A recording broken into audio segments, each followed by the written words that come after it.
Voilà, ici, premier exercice, qu'est-ce qu'on dit? Le plan complexe.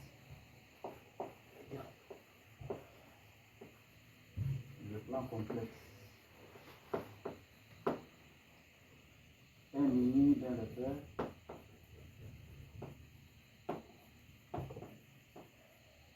Un mini d'un repère.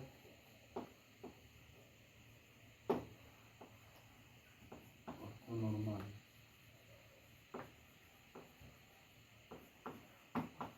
Au IV. Alors, qu'est-ce qu'on dit? On dit à tout point M, d'affixe Z. On associe le point M', d'affixe Z'. Alors, tel que pour tout Z différent de 0, on a Z' là égal 1 demi en facteur de Z plus 1 sur Z. Alors, dans notre question, qu'est-ce qu'on dit? On pose Z égale à X plus Y. C'est ça? Où X et Y sont des réels. Alors, on dit petit a exprimé. On me demande d'exprimer. Je recopie la question. Exprimer X prime et Y prime en fonction de X et Y. En fonction de X et Y.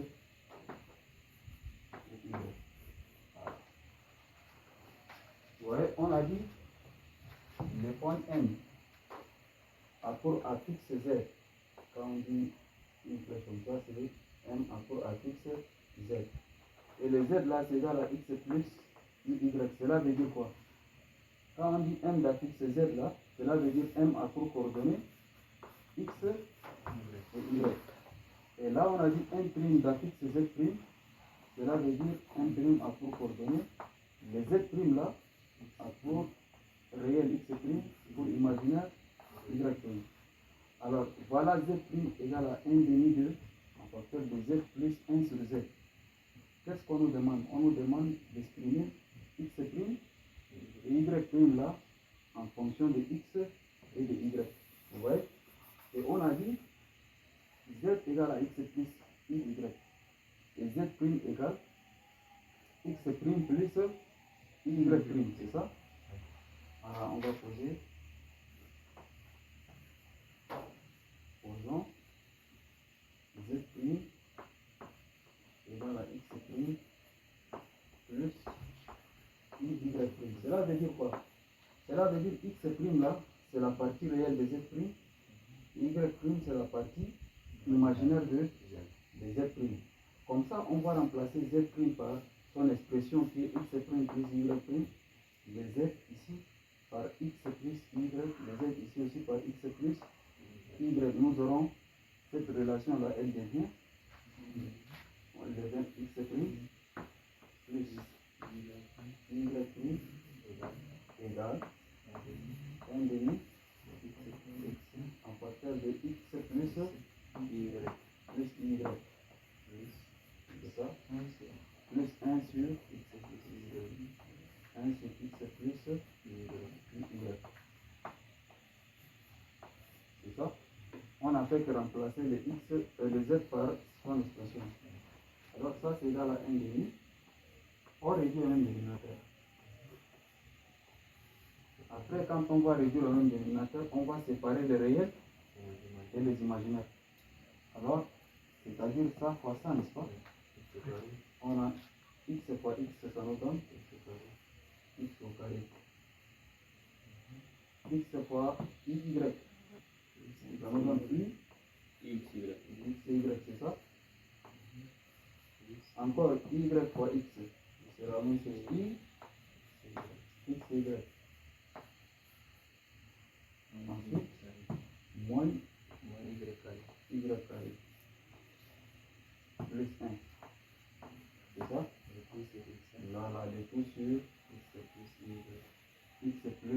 y.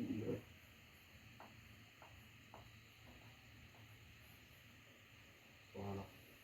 Par exemple, ici, ixy plus ixy, c'est égal à di xy. Alors, le x' plus iy' là égale 1 demi en facteur dx au carré plus di xy y carré.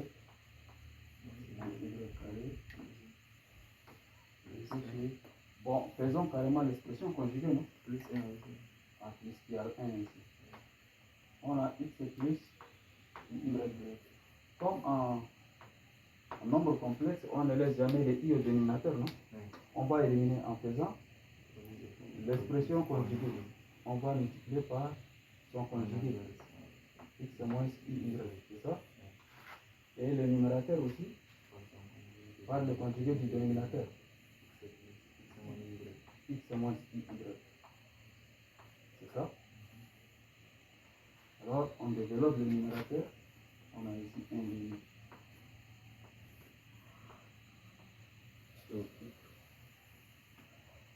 X au carré fois x. Ça nous donne x au cube. Moins ix carré y. Moins i. X carré y. Y, c'est ça? Ouais. Ensuite, dixy fois x. Plus dix carré y. Dix carré y, n'est-ce pas? Ouais. Dxy fois moins y. Donc, plus dx y carré. Plus dx y carré, c'est ça? Ouais. Maintenant, moins y carré fois x. Moins y carré, c'est ça? Maintenant, moins y carré fois moins y. Plus y cube. y au cube. C'est ça? Maintenant, 1 fois x. Plus x, c'est ça? Moins y. Voilà. Ici, on a x au carré. Moins, non, plus. Si tu veux, ça nous donne plus y carré. Mais si on va pas à pas, ça nous donne i. X, y.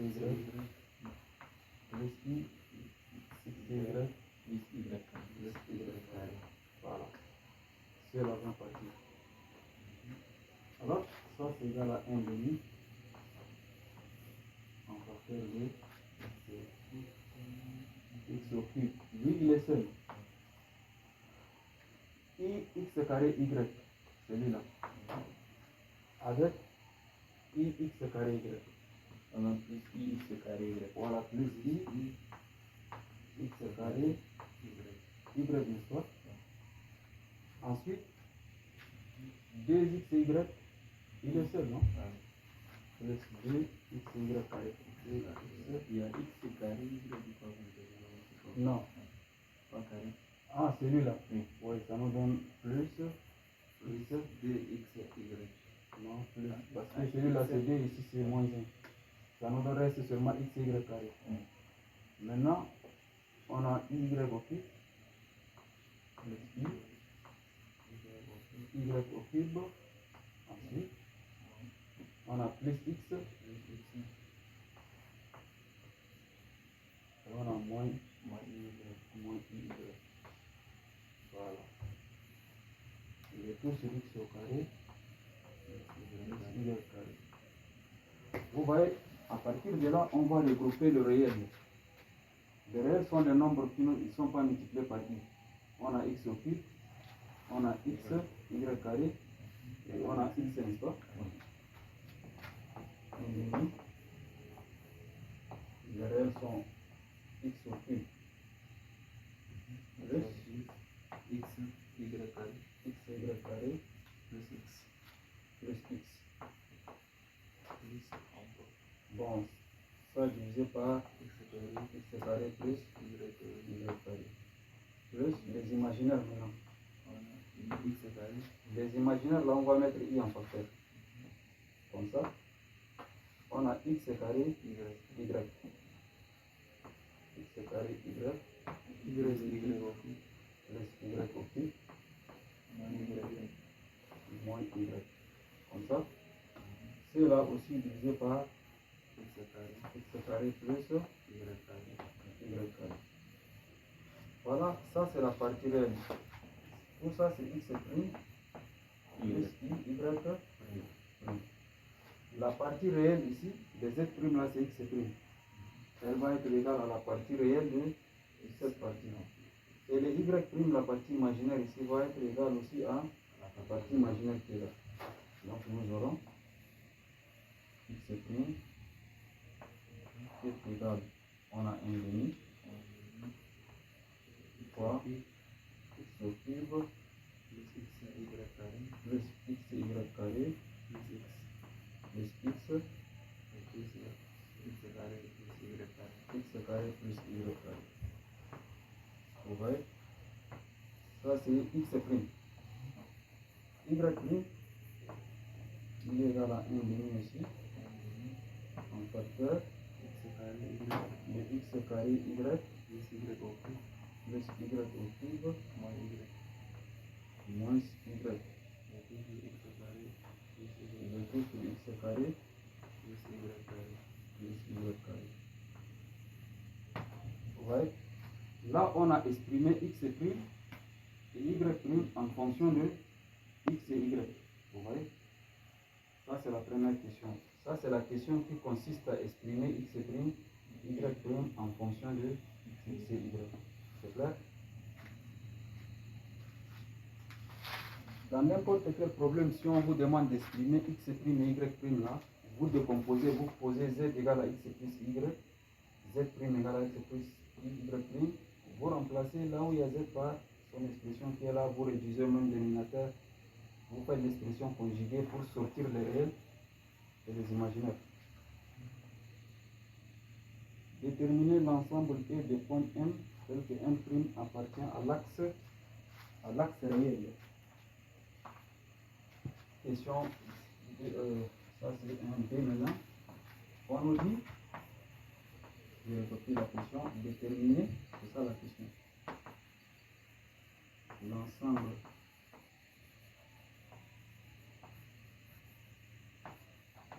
des points M. Des points M d'affixe Z. Tel que un prime là, tel que un prime soit dans l'axe, tel que un prime appartient à l'axe réel, tel que un prime appartient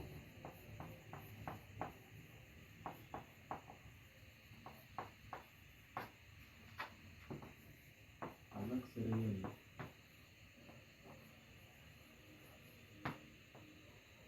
Dans un repère, on a deux axes, non? Ouais. Il y a l'axe des abscisses, il y a l'axe des ordonnées, n'est-ce pas? Et ça, c'est l'origine O. Dans le plan complexe, l'axe des abscisses qui est ici, là, on l'appelle l'axe des réels. Et l'axe des ordonnées ici, là, il est appelé l'axe des imaginaires. Alors, on dit qu'un point appartient à l'axe des réels. Vous voyez? Il appartient, si le point se trouve dans l'axe des réels, c'est-à-dire sa partie imaginaire, là, elle est nulle, non? Voilà. Donc, le point M' là appartient à l'axe du réel si et seulement si sa partie imaginaire est nulle, est égale à 0. Vous voyez M', c'est ça la réponse. M' appartient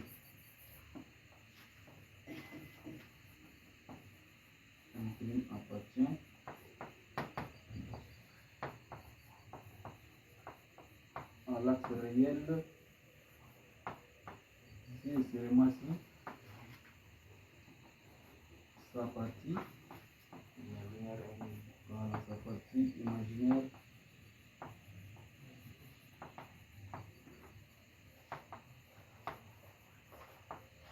la partie imaginaire là c'est quoi?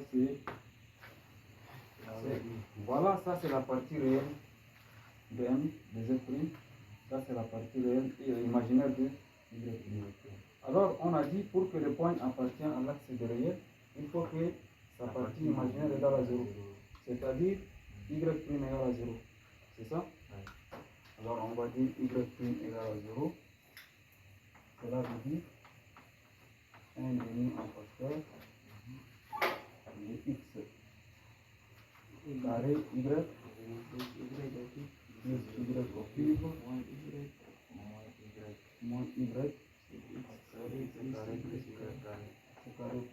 carré égale à 0. Égale à 0, n'est-ce pas? On sait que 1 demi, c'est une constante différente de 0. C'est cette partie qui est égale à 0. Or, le dénominateur aussi est différent de 0.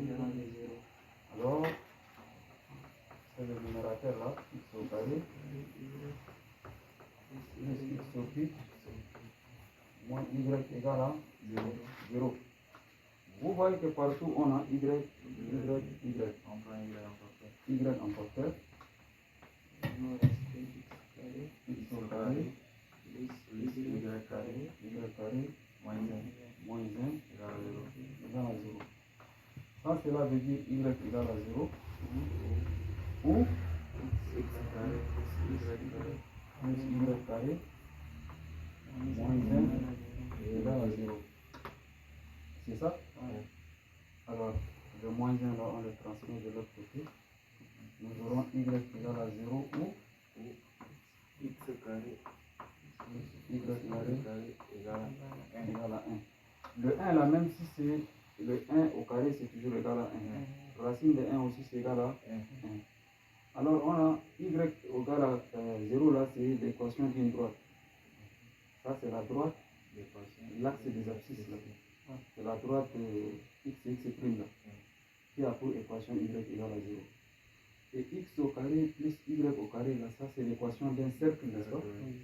Voilà, et ici, la racine des nombres qui est ici, c'est le rayon de ce cercle. Donc l'ensemble des points et qu'on cherche là, l'ensemble est cherché là,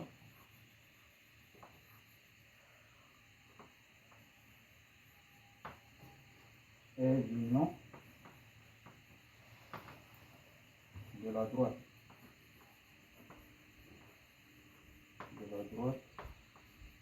D'équation.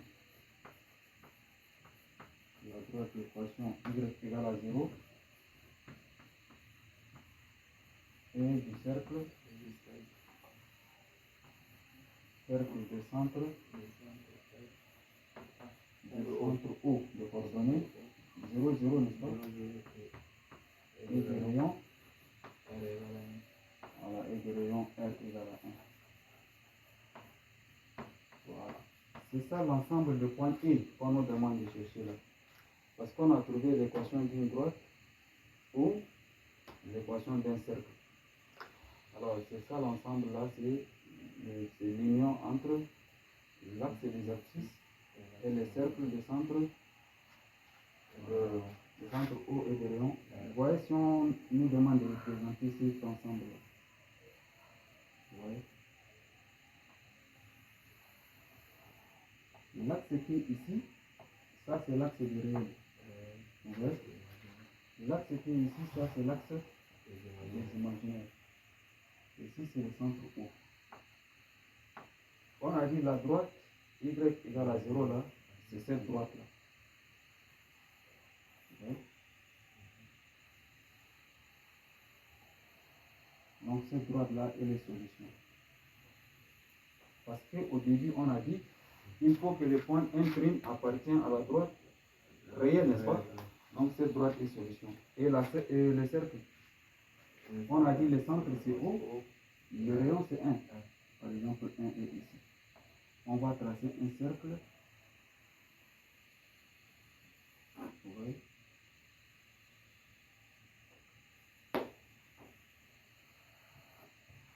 Voilà un cercle de centre. Et donc,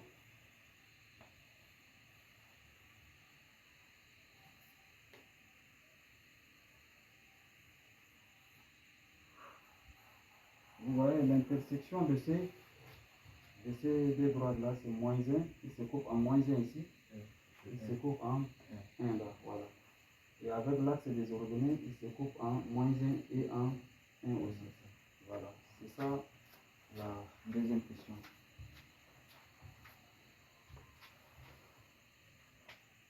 Et on dit, on suppose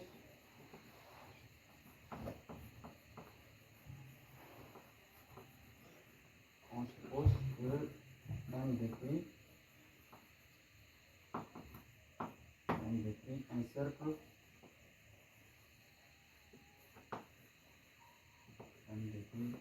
Quand on dit M décrit un cercle, cela veut dire M appartient au cercle de centre O et de rayon. Ils ont dit rayon égal à 2. Le rayon de ce cercle-là est égal à 2. Alors, on écrit alors Z sous la forme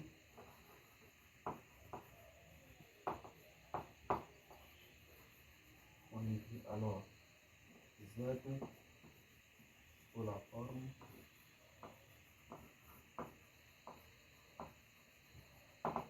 Z égale 2 exponentielle de IT. Vous voyez, IT seulement. Avec le T là appartient à l'intervalle de 0 à 2pi. Voilà, quelle est la question? On nous demande d'exprimer, c'est ça la question, exprimer x' et y' en fonction de t. C'est ça la question. Vous voyez, on a dit, on nous donne z égale à b exponentielle de i θ, à i fois t, je m'excuse. Z égale à b fois exponentielle de it.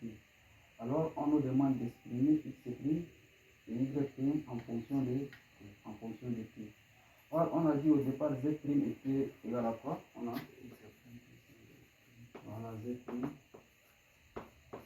égale à 1 demi. C'est ça, non?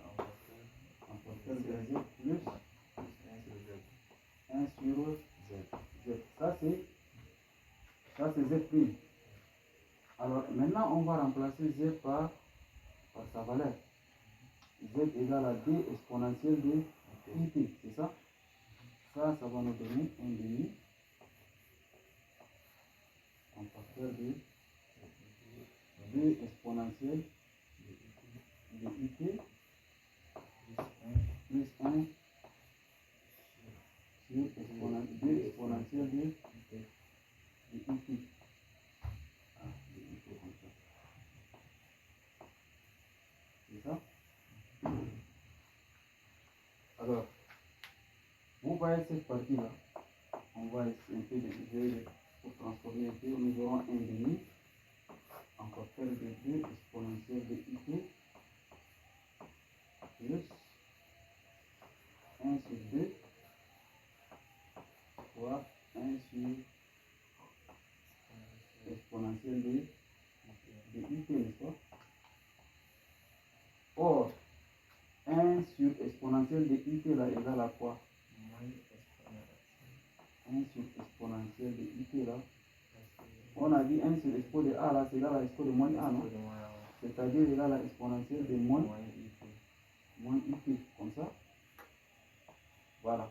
Donc, on remplace cette partie-là par exponentielle de moins it. Nous aurons z' là égal à 1 demi en facteur de 2 exponentielle de it plus 1 demi en facteur de exponentielle de moins it. C'est ça? Ça, c'est z'. Or, d'après le théorème de Moivre, là, or, D'après le théorème de Moivre,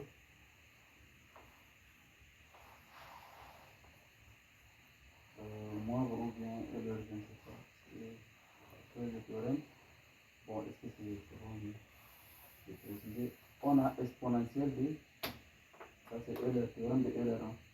Exponentielle de I θ là, c'est égal à cosinus de t, c'est ça? Le I sinus de t. Voilà. Et exponentielle de moins it là, c'est égal. Exponentielle de moins it là. Cela veut dire cosinus de moins t, n'est-ce pas? Plus I sinus de moins t aussi. C'est clair? Or, la fonction cosinus, c'est une fonction paire. Vous voyez? Lorsque vous calculez cosinus de moins x, là, c'est aussi égal à cosinus de x. Donc, cosinus de moins t, là, c'est égal à cosinus de t. Puisque cosinus, c'est une fonction paire. Alors là, ça nous donne cosinus de t seulement. Ouais. Plus, maintenant, sinus de moins t, on a sinus, c'est une fonction impaire. Donc, sinus de moins t, là, le moins va sortir, ça devient moins i sinus de t. Ouais. Ça, c'est exponentielle de moins it là. On remplace maintenant les choses ici. Nous aurons z' devient 1,5 en facteur de 2 fois, voilà, 2 fois cosinus. On a cosinus de t plus i sinus de t. Ça, c'est exponentielle de it là. Plus 1,5. Maintenant, exponentielle de moins it là, il est égal à cosinus de t moins i sinus de t. Voilà, tout ça pour 1,5. On peut entrer le 1,5. 1,5 avec les deux vont partir, non? Il va nous rester cosinus de t plus i sinus de t. Maintenant, 1,5 fois 1,5, ça nous donne 1 quart. 1 quart de cosinus de t moins 1 quart de i sinus de t. Alors, on fait la somme de cosinus et de sinus. Vous voyez cosinus de t plus 1 quart de cosinus de t. Si on prend cosinus de t en facteur, nous aurons, ici ça va rester 1 plus 1 quart de cosinus de t, c'est ça? Plus les sinus. Si on prend sinus de t en facteur, ici il va rester i, c'est ça, non? I moins 1 quart de i, c'est-à-dire i c'est 4, non? Voilà, les tout fois sinus de t. Si on réduit au même 4 fois 1 c'est 4, plus 1 ça fait 5 quarts, voilà, 5 quarts fois cos de t, ici on a 3 quarts, et ici plus 4i moins i, ça nous donne 3i quart, n'est-ce pas? Voilà, c'est ça, sinus de t. Ça c'est z'. Or, on a dit z' là, c'est égal à x' plus i, y' égale 5 quarts cosinus de t, vous voyez, plus i en facteur de 3 quarts sinus de t.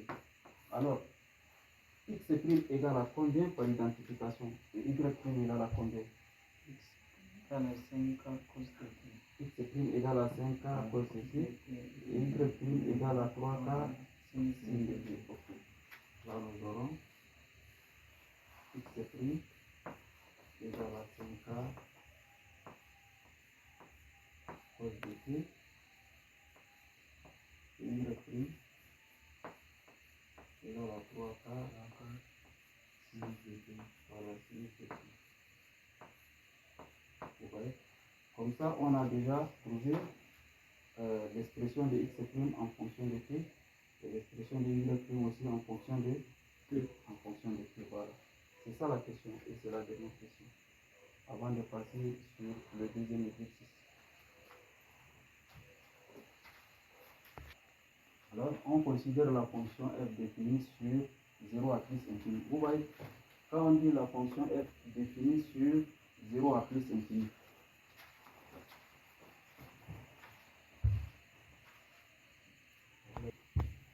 alors on dit définie, voilà la fonction f définie sur l'intervalle 0 à plus infini.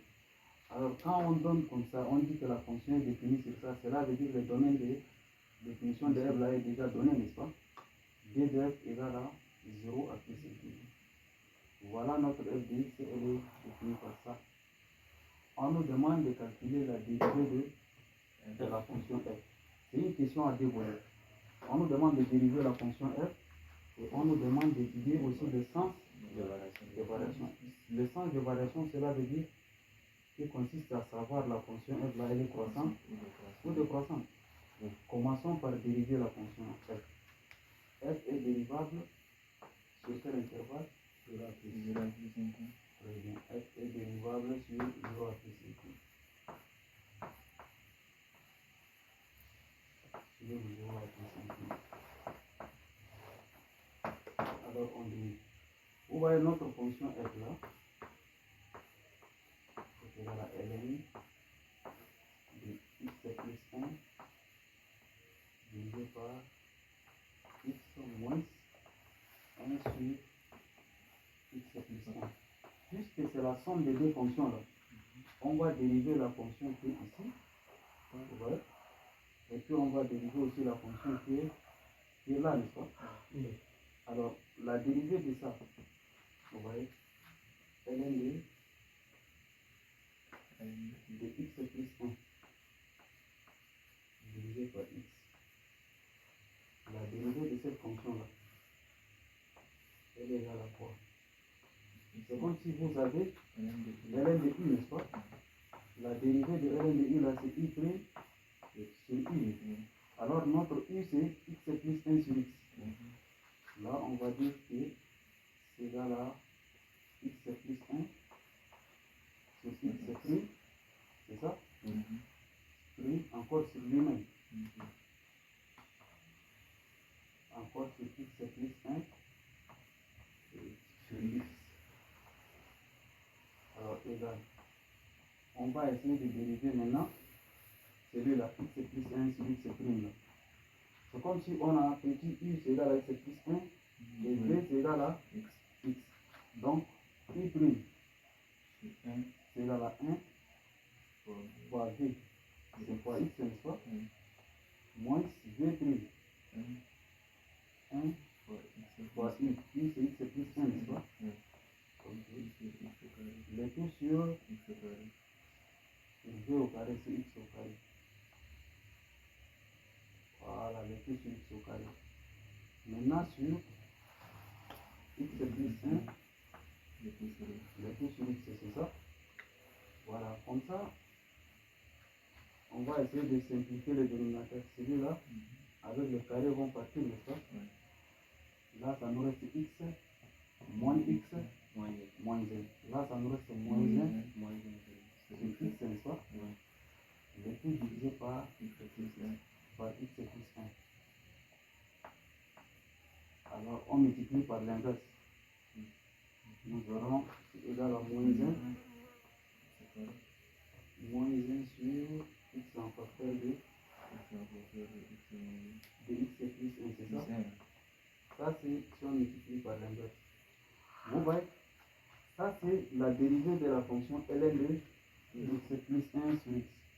Maintenant, on va dériver la fonction qui est ici. Vous voyez, cette fonction-là. 1 sur x plus 1. Si on veut aller pas à pas, on va dire que Notre U c'est égal à 1, notre V c'est égal à x plus 1. Comme ça, nous trouvons U' c'est 0. 0 fois x plus 1, n'est-ce pas? Moins V', c'est 1 en facteur de U. U c'est 1, n'est-ce pas? Le tout sur x plus 1 le tout au carré. Ça c'est égal. 0 fois tout ça c'est 0, non? Il nous reste moins 1. Moins 1 sur x plus 1. Voilà, x plus 1 le tout au carré. Ça c'est la dérivée de cette partie. Donc la dérivée de f devient f' de x égale à la dérivée de ça. La dérivée de ça c'est moins 1 sur x plus 1 moins, on a encore la dérivée de cette partie. 1 moins x, alors donc moins 1 sur x plus 1 le tout au carré. X plus 1 le tout au carré. C'est ça? Ça c'est égal à moins 1 sur x en facteur de x plus 1 le plus 1 sur x plus 1 le tout au carré. Pour avoir un même dénominateur, je vais multiplier par x ici. Comme ça, nous aurons, vous voyez, 1 moins 1 sur x en facteur de x plus 1 plus 1 fois x sur x en facteur de x plus 1 au carré. Maintenant, sauf que le x plus 1 d'ici là, il est au carré. Celui-là, il n'est pas au carré. Pour avoir au carré, on multiplie par x plus 1 par x plus 1 ici aussi. Comme ça, nous aurons moins 1 en facteur de x plus 1. C'est ça? Le tout sur x en facteur de x plus 1, le tout au carré. Et plus x sur x en facteur de x plus 1, le tout au carré. Comme ça, on a un même dénominateur, n'est-ce pas? Alors, si on développe, nous aurons moins x, moins 1, plus x. Ça nous donne combien? Au numérateur, ça donne moins 1. Ça nous donne moins 1. Parce qu'on a moins x plus x. Ils vont partir. Il y a moins 1 qui est là. Nous aurons moins 1 divisé par en facteur de x plus 1. Voilà, x en facteur de x plus 1 et tout au carré, n'est-ce pas? Oui. Voilà, ça c'est la dérivée de la fonction f. Maintenant, on va étudier le sens de variation. Alors, le sens de variation, vous voyez, le x plus 1 là, c'est un nombre élevé au carré, il est toujours positif, n'est-ce pas? Un nombre élevé au carré. Et le x qui est ici, dans l'intervalle 0 à plus infini, il est positif, non? Quand il appartient à l'intervalle 0 à plus infini. Cela veut dire que x en facteur, le dénominateur il est positif. Mais le numérateur, il y a un signe moins. C'est-à-dire qu'il est inférieur à 0. C'est-à-dire f' est inférieur à 0. Donc, quel que soit, dans l'intervalle, notre domaine là, 0 à plus infini, la dérivée f' de x est inférieur à 0, n'est-ce pas? Alors f est strictement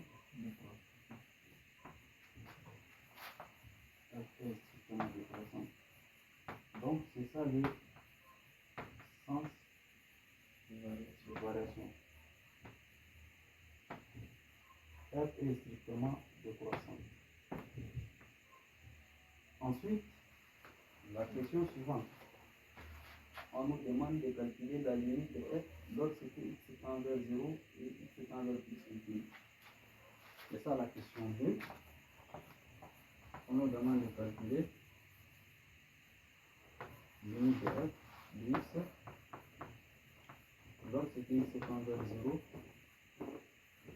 et limite de f lorsque x tend vers plus infini. C'est une question à deux volets. Alors on va commencer par calculer la limite de f en en 0, c'est ça? Limite de f de x. Lorsque x est envers 0 égale à la limite envers 0, c'est par valeur positive. Voilà, très bien. Ln de 0 par valeur positive. Alors, on a Ln de x plus 1 sur x, c'est ça?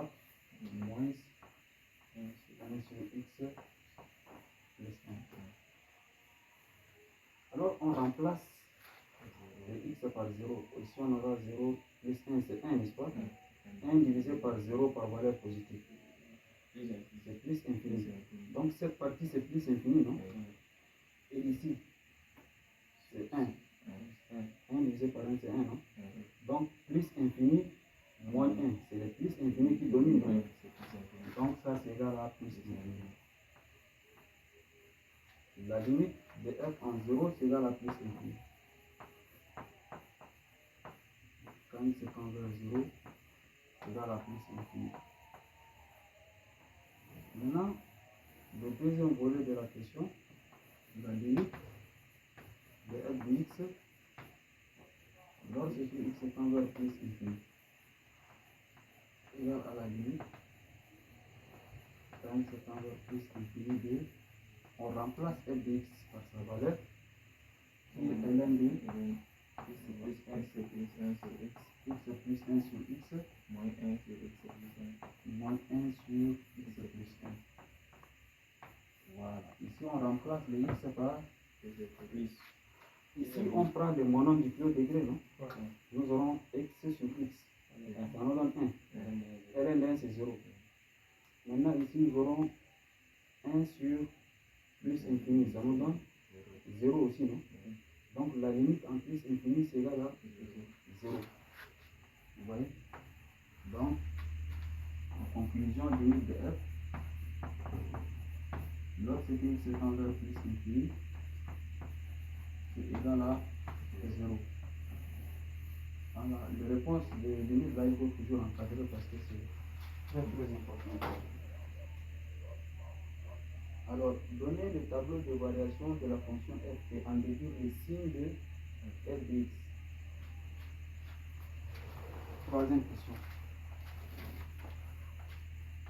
On nous demande de donner le tableau de variation de x. C'est une question à deux volets.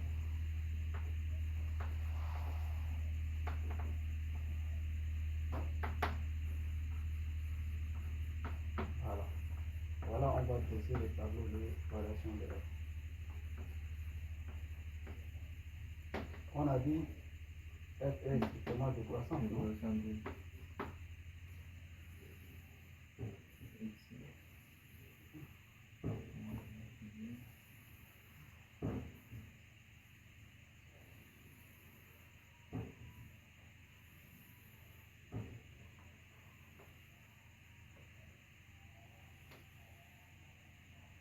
Voilà. Pour faire en 0, on a 2 0, 2 barres plus infini. On a x, f' de x et f de x. Alors, on a dit f' est strictement inférieur à 0, non? Donc c'est moins. Quand c'est moins, on a la flèche se dirige vers le bas comme ça. La limite en 0, on a trouvé plus infini. La limite en plus infini, on a trouvé 0. Alors la question est de la deuxième volet de la question, c'est d'en déduire les signes de f de x. Les signes de f de x dans l'intervalle 0 à plus infini, c'est-à-dire dans le domaine de définition. Alors on trouve les signes de la fonction f là où? Alors si toutes les valeurs qui sont à l'intérieur là sont positives, on dira que f de x est positif. Si elles sont négatives, on dira f de x est négatif. Maintenant, s'il y a positif et dans notre cas ici là, voilà, f de x est positif. elle est supérieure ou égale à 0, parce qu'on a un 0 ici. Donc, quel que soit, x appartient à l'intervalle de 0 à plus infini là, notre f de x est supérieur. Si par exemple on avait 1 ici, on va dire que c'est strictement supérieur à 0. Ah, 0, c'est ça, elle est positive. Mais ici, donc, il y a 0, donc on va dire supérieur ou égal à 0. Voilà, supérieur ou égal à 0. Ça, c'est le signe de f. Maintenant, voilà la partie B. Bon, on prend ça, on le continue.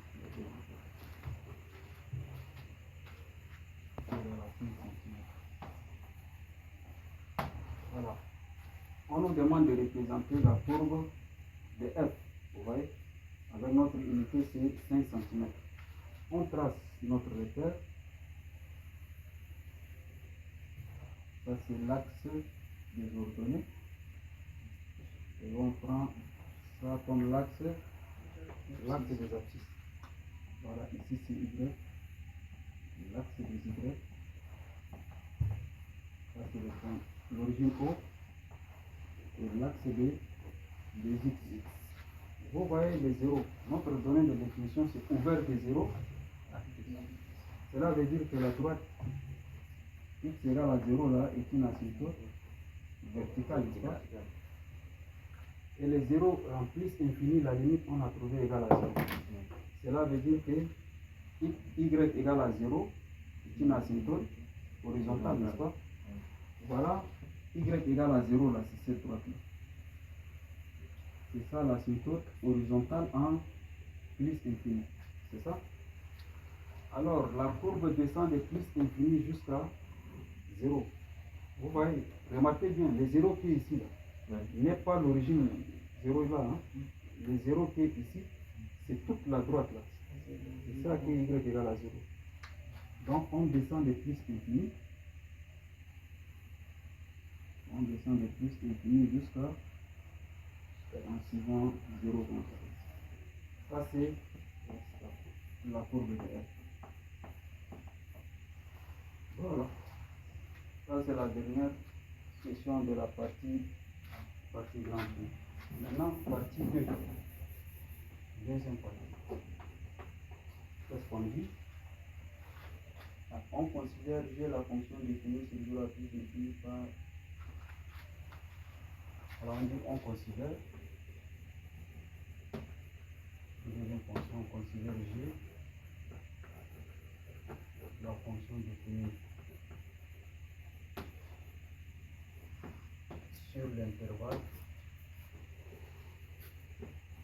0 à plus infini par G de x égale x fois ln de x plus 1 sur x. Vous voyez, ça c'est la fonction g. Et on dit g c'est la fonction définie sur 0 à plus infini. Cela veut dire, domaine de définition de g là, c'est aussi 0 à plus infini, n'est-ce pas? Voilà la première question.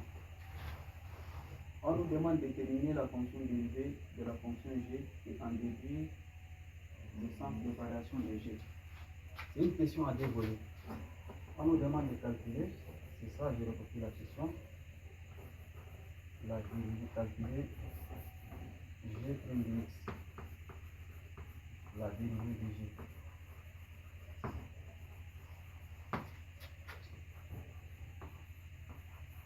Et puis on nous demande d'en déduire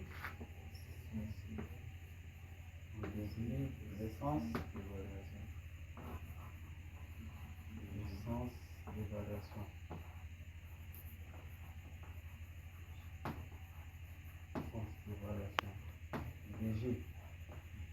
C'est ça? Alors, comme on nous demande de calculer la dérivée, on prend g de x et puis on les dérive. Donc ici on a g de x égale g de x égale x multiplié par ln c'est x plus 1 sur x. C'est ça? Alors notre fonction qui est ici, c'est sous la forme d'un produit de deux fonctions. Vous voyez, il y a x qui est une fonction u, il y a ln qui est une fonction v, n'est-ce pas?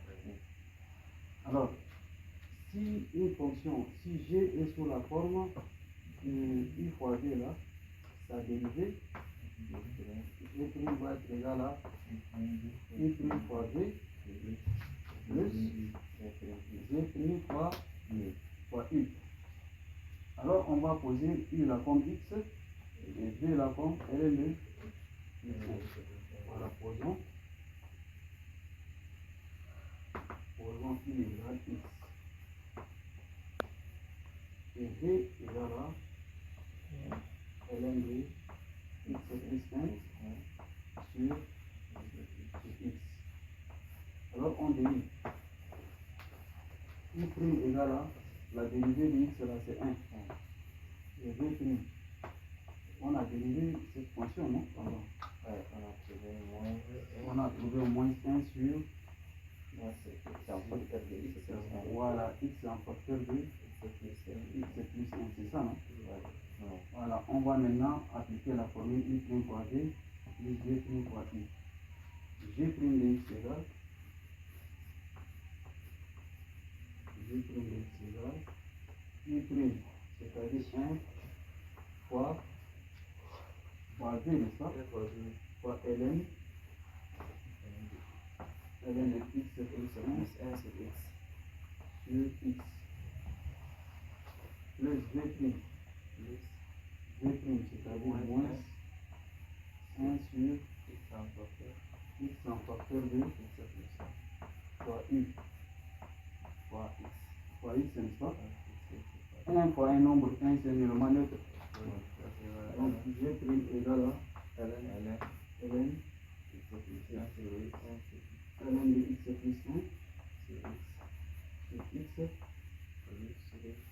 Bon, il y a 1 négatif. 1 fois x là, ça nous donne. Bon, on peut simplifier, non? C'est x à x. Ça nous reste moins 1 sur x plus 1. Et ça, c'est quelle fonction? Ça, c'est f de x, n'est-ce pas?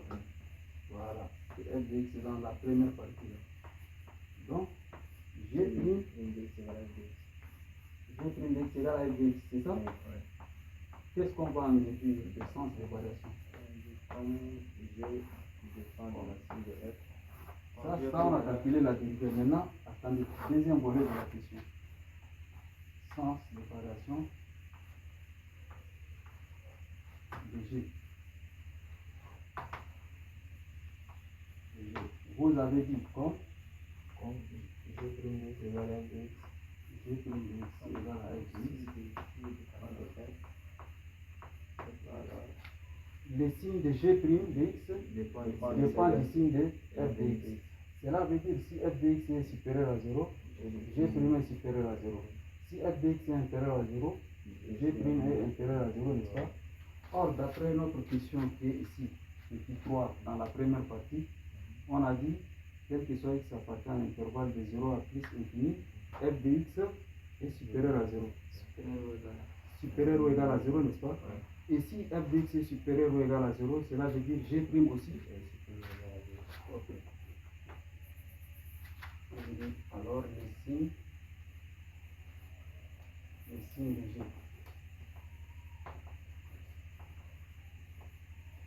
Le g' de x dépend de celui de g. Ah, de celui de f. Ici, c'est la fonction auxiliaire, c'est f. Celui de f. Ok.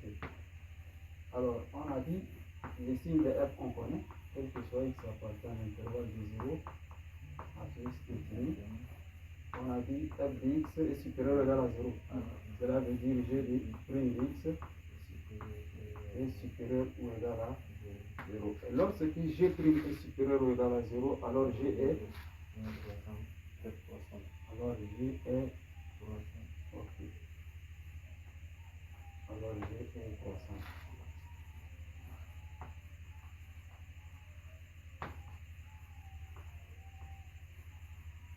Voilà, alors g est croissant. Vous voyez? Ça, c'est le sens d'évaluation de G. Ensuite, D, on nous demande de vérifier que G égale à H rond K. Question 2, on nous demande de vérifier, c'est ça, j'ai compris la question, vérifier que G égale H rond K. Ou H de X égale, H de X c'est une fonction qu'on a donnée ln de 1 plus X sur X. Vous voyez, ln de 1 plus X sur X. Et K de X, K de X est égal à 1 sur X. Vous voyez, on nous demande de vérifier que G là égale à H rond K.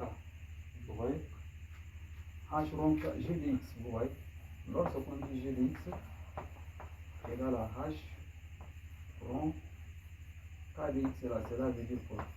Cela veut dire, on prend la fonction H et le X dans la fonction H là, on va le remplacer par K de X. C'est comme si on calcule l'image de K de X par la fonction H. Ça s'écrit aussi comme ça, H de K de X. Voilà, H de K de X.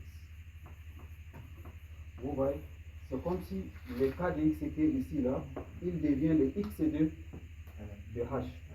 Voilà, vous voyez. Très bien. Donc, H rond K de X là égale, on prend la fonction H.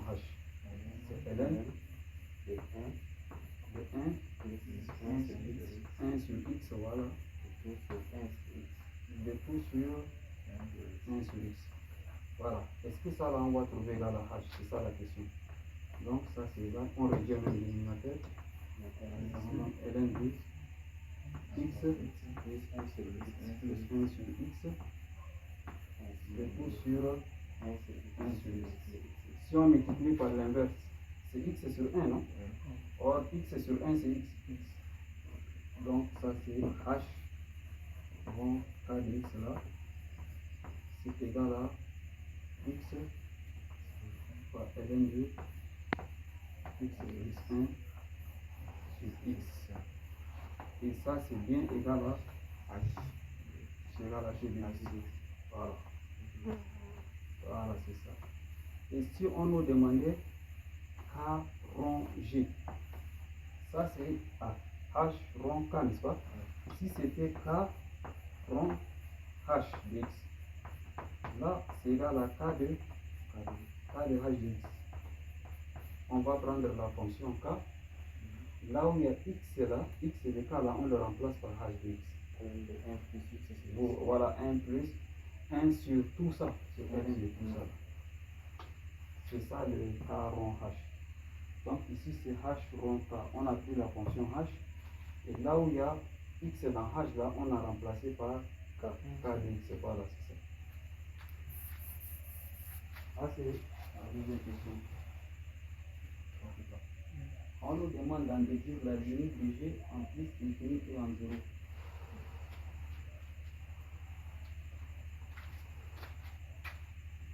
Question.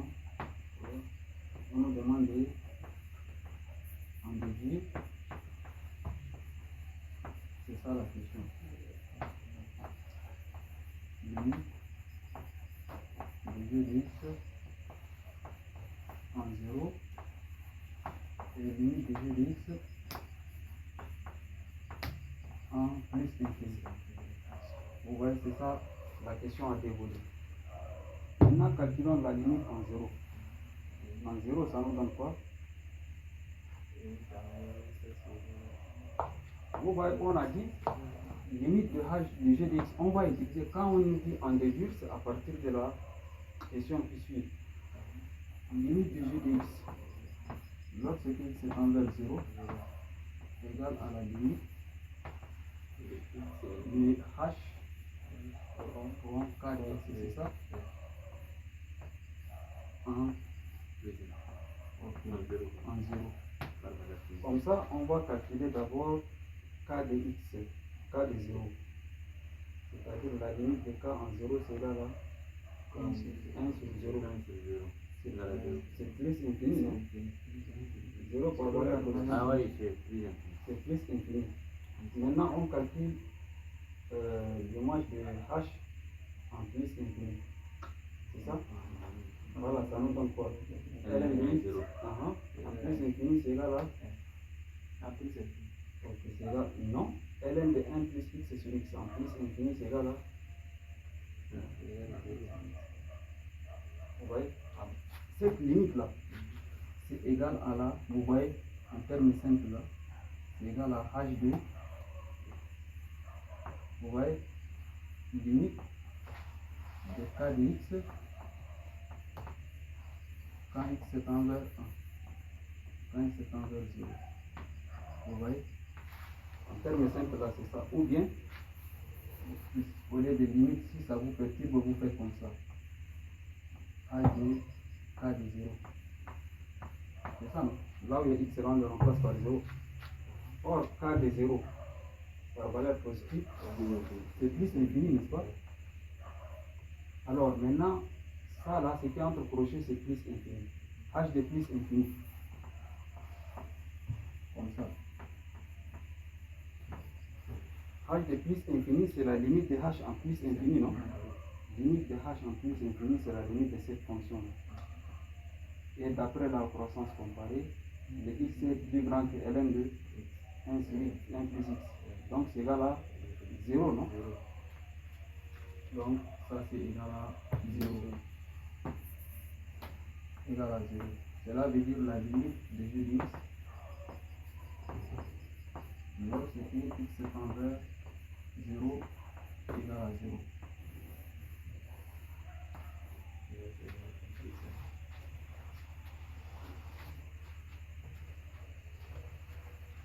Calculons la limite de g.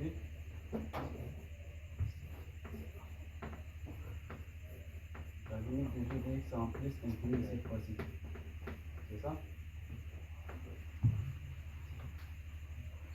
Alors on a dit, regardez bien, en utilisant le h rond k, limite de g de x là, quand x tend vers plus infini, égal à la limite de h de k de x, quand x tend vers plus infini. C'est comme si égal à h de k de plus infini. Voilà, de k de plus infini. Or, k de plus, notre k c'est égal à 1 sur x. 1 sur x, non. Ne donnez pas de réponse hâtive comme ça. Vous voyez en mathématiques, tout est simple, mais quand vous donnez la réponse à la hâte comme ça, vous allez poser 1 sur plus infini. C'est égal à 0, non? Donc, on va maintenant calculer h de 0. Celui-là, c'est égal à 0.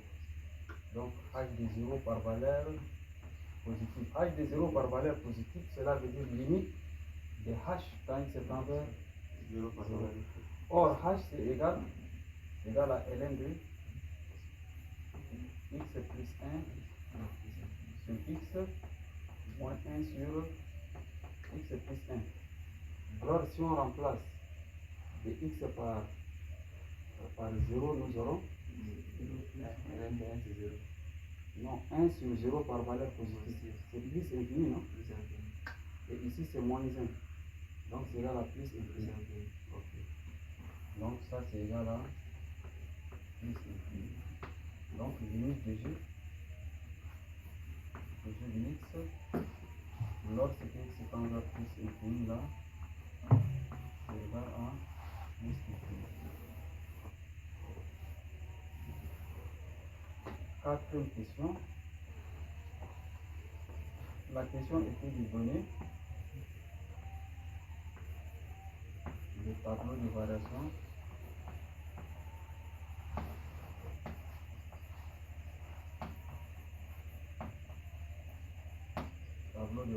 de G sur l'intervalle 0 à plus infini.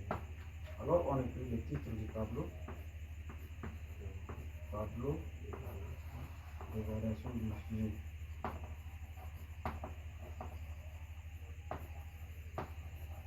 Voilà, on trace.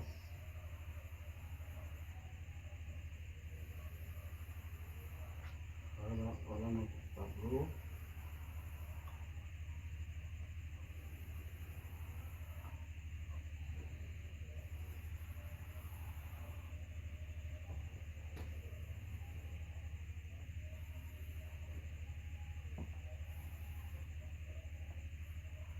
Voilà, on a 0 avec 2 barres, c'est ça? Oui. Jusqu'à plus infini.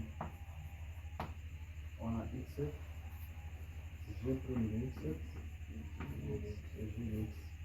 On a dit g prime de x est de même signe que f, non? Et on a dit f est positif, n'est-ce pas? Donc, la fonction g est strictement croissante. Et la limite en 0, on a trouvé. La limite en plus infini, on n'a pas effacé. Et la limite en 0, on a trouvé 0. C'est ça? Ou bien on a trouvé moins infini? Non, c'est 0. On a trouvé 0 ici, on a dit avec plus infini, c'est égal à 0. Très bien, c'est bien ça. Ça, c'est la fin de la deuxième partie. Maintenant, il y a la partie 3. Qu'est-ce qu'on dit sur la partie 3? On dit soit alpha est un nombre réel supérieur à 1. Vous voyez? On dit soit c'est lambda. Un nombre réel, il est supérieur à 1.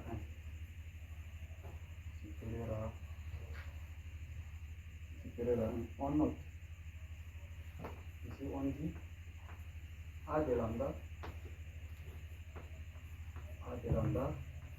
c'est l'air en centimètres carrés du domaine. L'air du domaine,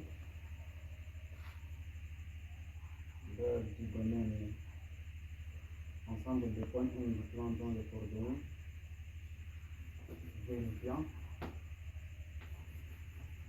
comme ça. Ils ont donné le domaine là sous forme de 1 inférieur ou égal à x, inférieur ou égal à lambda, et 0 inférieur ou égal à y, inférieur ou égal à f de x.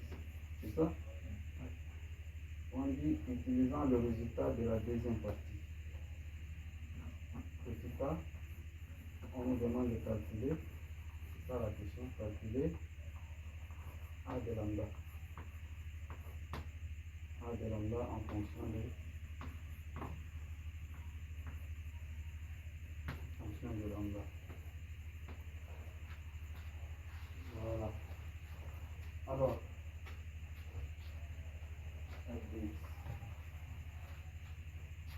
alors vous voyez, l'air A de lambda là, cela veut dire, je vous ai parlé de l'intégrale, non? Quand on a dit 1 inférieur à x inférieur, ce sont les bornes de l'intégrale. Vous voyez, ils ont dit lambda supérieur à 1. Cela veut dire que lambda est la borne supérieure, non?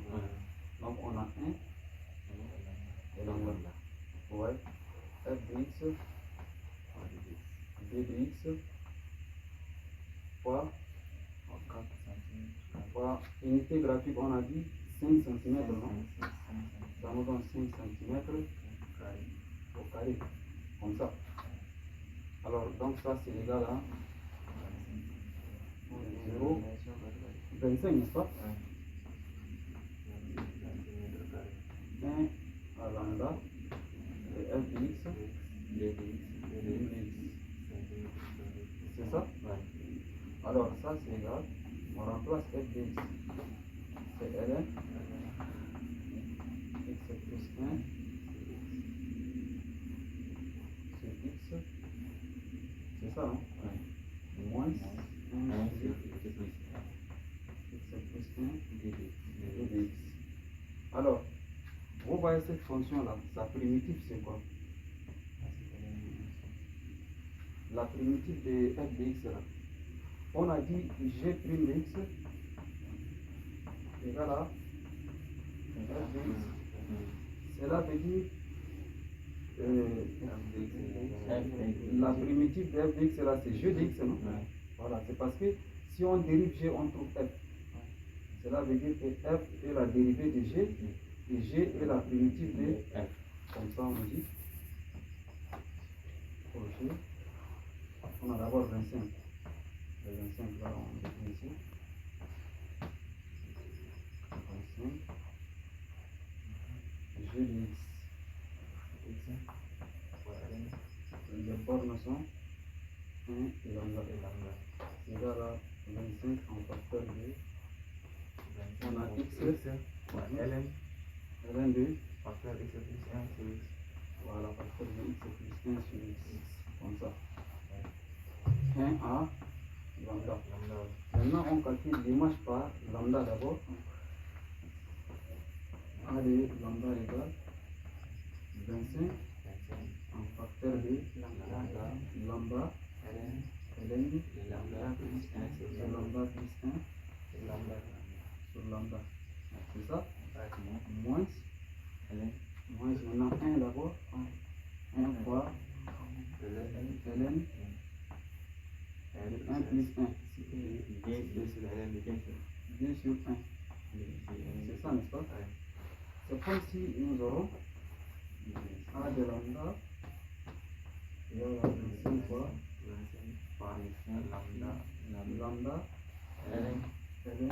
lambda ln de lambda plus 1 sur lambda moins ln de 2.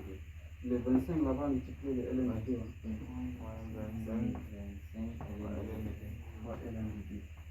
Voilà. Vous voyez, c'est ça l'air du domaine qui est limité par la centimètre carré. Très bien. Le tout fois centimètre carré. Voilà, c'est ça l'air. Je vous ai parlé une fois en disant que parfois la borne là, on ne vous donne pas la valeur exacte, on vous donne alpha, c'est ça? Donc dans ces cas, on nous a donné lambda. Et toujours on précise entre les deux bornes là, si c'est supérieur ou bien inférieur. Voilà. La question suivante est de déterminer la limite de A lorsque lambda tend vers plus infini.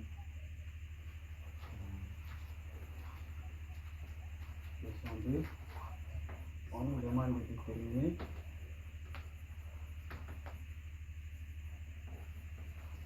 la limite, vous voyez, de A de lambda lorsque lambda tend vers plus infini. Vous voyez? Je vous ai même parlé de ça, non? Voilà, on va calculer ça. Limite de A de alpha. A de lambda, je me suis A de lambda en plus infini égale. C'est lambda, monsieur. C'est lambda, oui. Vous avez X. Ah, ok. C'est lambda, oui. Le lambda, attendez. On a dit 25 lambda fois ln lambda plus 1 sur lambda moins 25 ln de 2, n'est-ce pas? Maintenant, ici, si on calcule la limite de ça égale à quoi?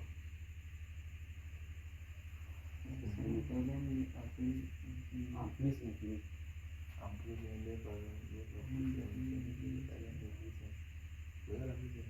Non. Vous voyez, le lambda qui multiplie les ln là, je vais l'écrire sous cette forme. Vous voyez, le 25, je vais le laisser comme ça en facteur. Nous aurons ln de lambda plus 1 sur lambda. Le tout sur lambda. Non, 1 sur lambda. Comme ça. Moins ln de 2. Le 25 qui est ici, je l'ai pris en facteur. Or, ça c'est égal. Limite. Vous voyez, quand lambda tend vers plus infini de ln, je casse la grande barre. J'aurai lambda sur lambda, non? C'est 1. Un. Vous voyez? J'aurai 1 plus 1 sur lambda. Le tout sur 1 sur lambda. Moins ln de t. Or, ça, c'est une limite de référence. Vous voyez la limite? Quand x est envers plus infini, le ln de plus 1 plus, par exemple, x grand x sur grand x. Lorsque x est envers 0 là, ça on a dit c'est égal à 1, n'est-ce pas? Or, si grand x on va poser, ça c'est le changement des variables. On pose, vous voyez, grand x est égal à 1 sur lambda. Vous voyez? Cela veut dire quoi? Lorsque lambda tend vers plus infini, si lambda tend vers plus infini là, grand x tend vers quoi? Si on remplace lambda par plus infini, grand x égale à 0. C'est-à-dire grand x tend vers 0. Alors on va remplacer limite a de lambda quand lambda tend vers plus infini là égale à la limite de grand x quand grand x tend vers 0 de on a 25, n'est-ce pas? 25.